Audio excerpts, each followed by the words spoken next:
السلام علیکم فرینڈز، آج کی ہماری انفارمیٹیو ویڈیوز ہے پی ایچ ڈی کے ریلیٹڈ۔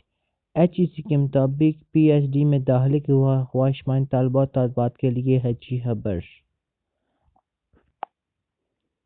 جو طلبات بی ایس کمپلیٹ کرنے کے بعد خواہشمند ہیں پی ایچ ڈی کرنے کے لیے، اب وہ بی ایس کے بعد براہ راست پی ایچ ڈی میں داخلہ لے سکیں گے۔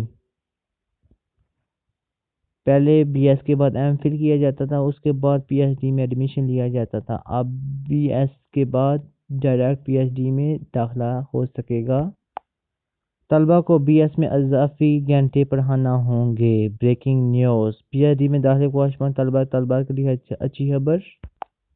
متعلقہ مضامین کے علاوہ کسی بھی مضامین میں پی ایچ ڈی کی اجازت ہوگی۔ پہلے اس پر پابندی لاگو تھی۔ ایچ ای سی کے مطابق کی نیو پالیسی کے مطابق اب طلبات اپنی متعلقہ مضامین کے علاوہ دوسرے مضامین میں پی ایچ ڈی کر سکیں گے۔